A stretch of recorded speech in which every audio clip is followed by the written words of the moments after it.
Thank you. I'll work hard for the family.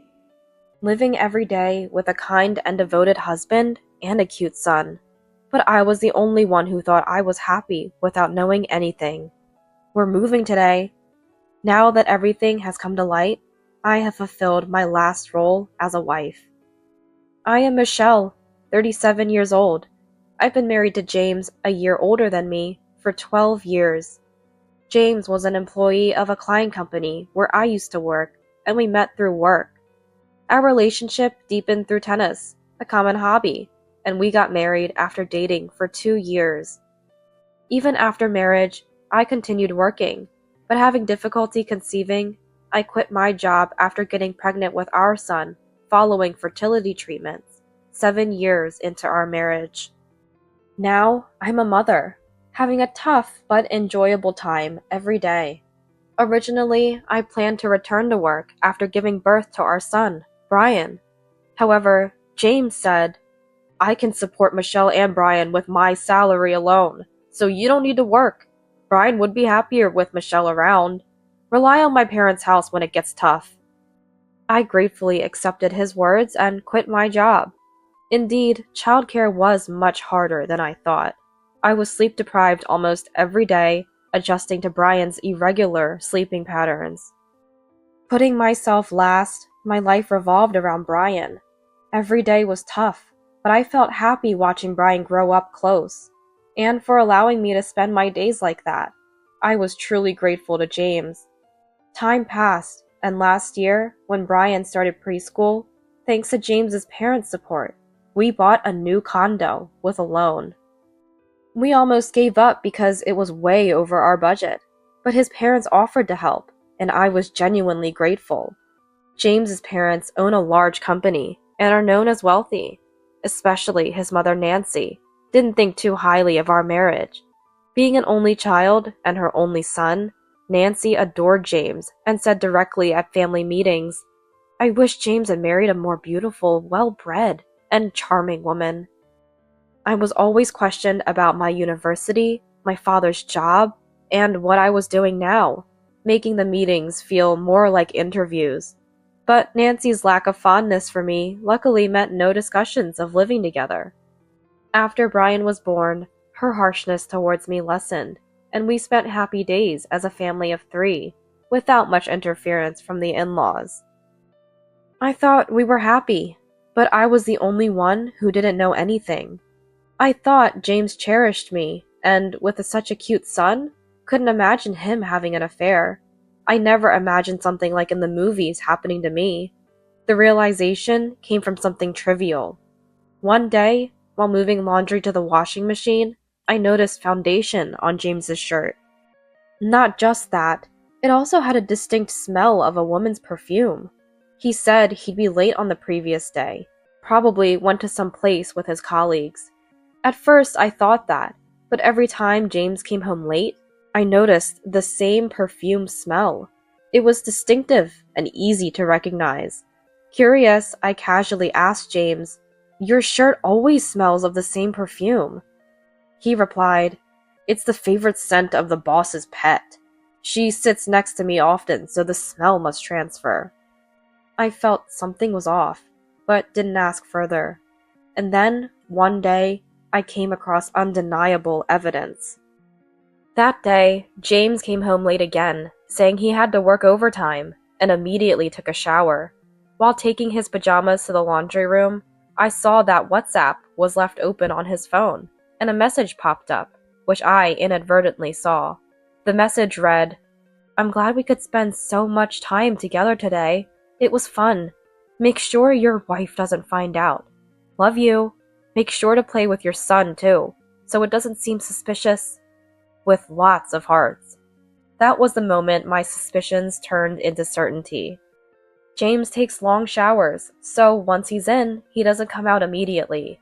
My head was spinning, and my hands were shaking, but I managed to take a photo of their WhatsApp conversation as evidence.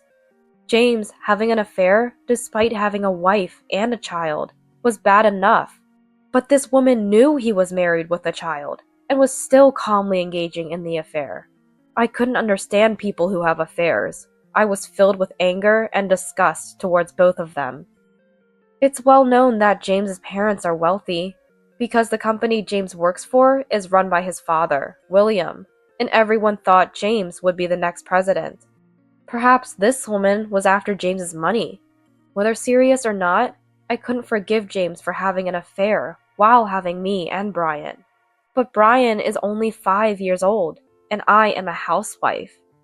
We still have decades left to pay off the mortgage on our newly bought condominium. It was clear I couldn't take immediate action, even after finding out about James's affair. I was quite shocked that day, but didn't show it, and prepared breakfast as usual the next morning, sending off James with Brian. "Dad, have a good day," Brian said, innocently, smiling. James replied, "Let's play when I get back today, Brian," patting Brian's head. Then he said to me, "Thanks for seeing me off. I'll work hard for the family," and left. So insincere, having an affair and still saying that. The moment I found out about the affair, my love for James completely faded. But there was nothing I could do at that moment. After dropping Brian off at preschool, I returned home and pondered what to do next. I could confront James about the affair at any time, but now was not the time. Brian is still young and loves James a lot. As a housewife who quit her job, it would be very tough to live alone with Brian after a divorce. My parents are far away and too old to rely on. I regretted quitting my job because James said, "I'll take over my family's business and become the president. So Michelle, you just focus on raising Brian and taking care of the house." I should have continued working, just in case. Since then, I have been struggling with what decision to make. Can I take Brian's dad away just because of my circumstances? Brian loves his dad so much. Every time I thought about staying for Brian's sake, I saw the WhatsApp messages between James and that woman and was determined to divorce. The other woman seemed to be in her early 20s. The indecent pictures and conversations, hinting at a physical relationship on WhatsApp, showed James obsessed with a woman much younger than him, was not the James I knew. James had no idea I knew about the affair. I somehow managed to keep calm and go about my daily life without him noticing. On days he met his affair partner and came home, he always brought gifts, possibly out of guilt. And after returning, he would happily play with Brian, acting like a good father. Seeing James like that made me even more upset. Before I knew about the affair, I truly loved watching James laugh and play with Brian. Ever since I found out about the affair, I was surprised at how much my feelings had cooled. Then, on a day that was neither my birthday nor our anniversary, James gave me a present. "What's this all of a sudden? This necklace looks expensive," I said, puzzled. To that, James cheerfully responded, "It's just a token of my appreciation. You've been working hard with the housework and taking care of the kids. Here, take it." That night, when I looked at James's mobile phone, it turned out that the necklace was originally meant for his affair partner, but she had returned it, saying it was too tacky for her liking. Knowing that it was a rejected gift from his affair partner, I threw it away as soon as James went to work, though I knew it wasn't the object's fault. Half a year had passed since the affair came to light, but there was no sign of it stopping. As usual, on days he met his affair partner, he would come home with some gift and play cheerfully with Brian. On days he voluntarily helped with Brian or the housework, it was certain he had met his affair partner. I was disgusted by his simplicity. I didn't want Brian to be touched by the same hands that had been with another woman. However, Brian looked so happy when James was in a good mood. I had no choice but to endure. I thought so. Even so, I was steadily preparing for divorce internally. I even started studying for some qualifications to ensure I could smoothly find a job post-divorce. If I didn't do that, I thought it would be difficult for a single mother in her late 30s to find a job. Ironically, having the goal of divorce made my days busy and fulfilling. Then, one late night, My mobile phone rang unexpectedly. It was a call from an unknown number. Startled by the ringtone, I ignored the first call, but when the same number called again, I answered. "Excuse me, may I ask who you are?" I replied groggily, and the caller identified themselves as the police, calmly informing me that James had been in a car accident and was seriously injured. He had been taken to the hospital and was undergoing emergency surgery. "Understood, I'll be there right away." Fully awake now, I hurriedly woke up Brian and headed to the hospital the officer had told me about. When I entered the hospital room, James was laying in bed, bandaged in various places, post-surgery. Next to James, presumably his affair partner, sat a woman, crying, her arm bandaged. I was lost for words in this chaotic situation. When the doctor who had performed the surgery entered the room, "James is not in life-threatening condition, but he has multiple complex fractures, so it will take a considerable amount of time before he can return to normal life," the doctor said.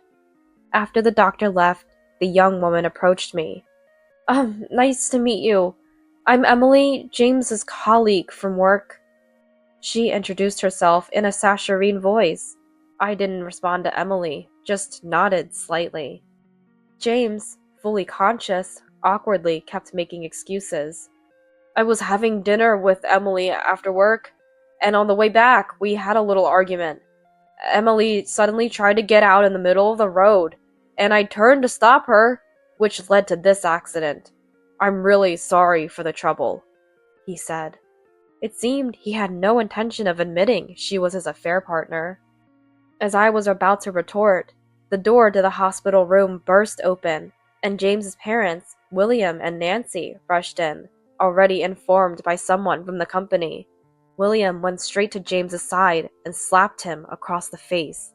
"You idiot! What are you doing?" Nancy tried to calm the furious William, but his anger was unabated. Brian had been taken outside the room by William's secretary as soon as they entered. "This woman, who is she? You're not home at this hour, and you're with her? The other party in the accident is the son of a familiar business partner. This is what happens when you mess around with young women." "Dad, I'm sorry, but I've just had surgery," James muttered weakly. Ignoring James, William and Nancy turned to me. "Michelle, we're truly sorry for our foolish son's actions." "Michelle, I'm sorry." Each apologized deeply and said, "Please don't apologize, both of you," I replied. Interrupting me with continued apologies, "It's our fault. We spoiled him being our only son, and that's why he turned out to be such an irresponsible man. We're truly sorry," William expressed repeatedly. To such parents-in-law, I decided to tell the truth. "Actually, I've known for over 6 months that James has been having an affair," I revealed. "What?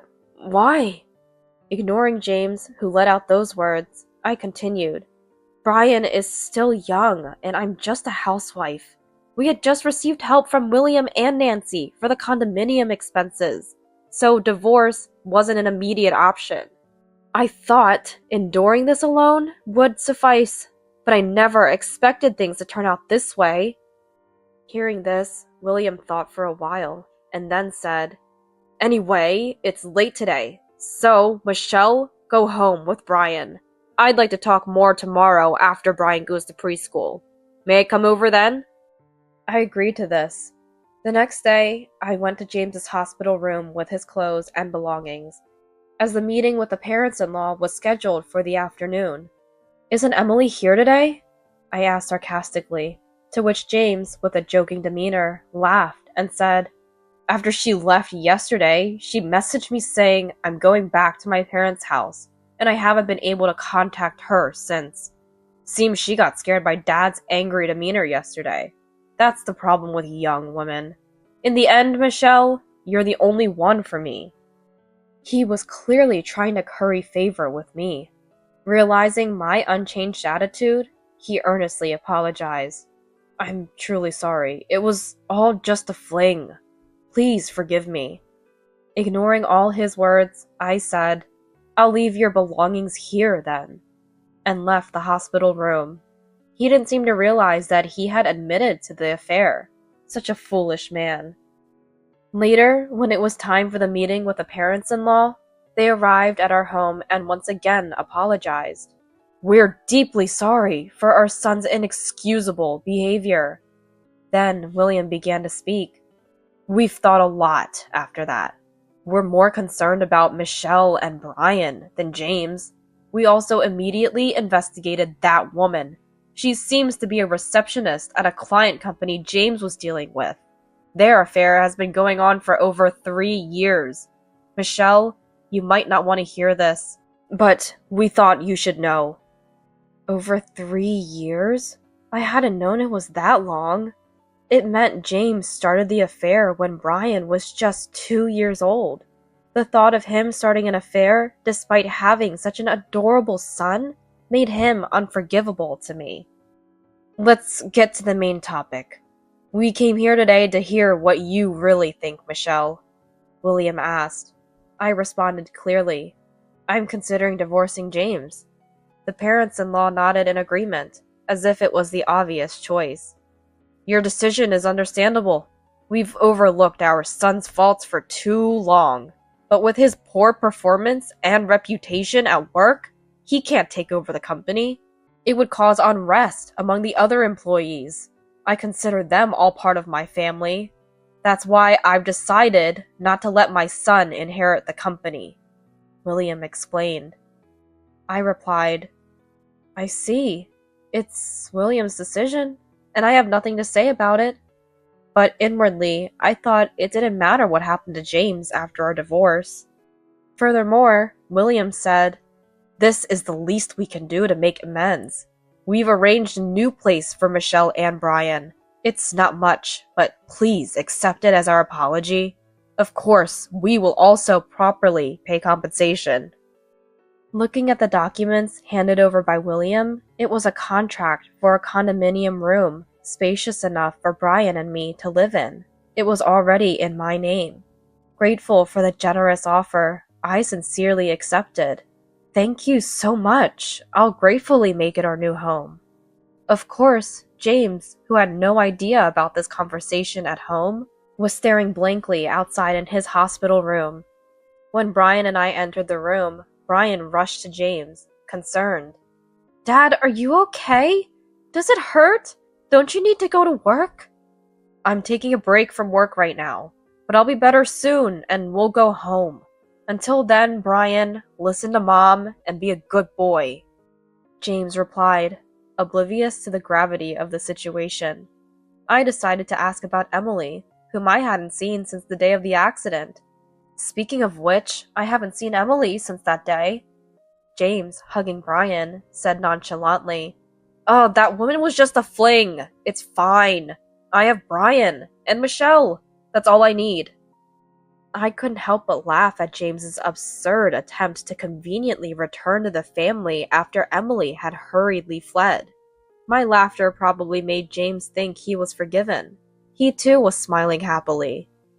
A month later, while the parents-in-law were looking for Brian, I accompanied James for his discharge from the hospital as my final duty as his wife. "I've taken care of various procedures during your hospitalization. The car is scrapped. The settlement with the other party's insurance company is done," I informed him. "Typical Michelle. I'm proud of you, my wife. Thank you," he replied. "The room seems tidied up. A lot of things seem to be missing, right? But there's nothing like home," James observed, unaware that it was mine and Brian's belongings being packed up. Just then, the doorbell rang. "Coming!" I answered and opened the door. A line of movers entered the house, making James realize something was off. "Hey, what's going on here?" he asked me. "Isn't it obvious? They're movers. Brian and I are moving out today." "Wait a minute," a confused James said.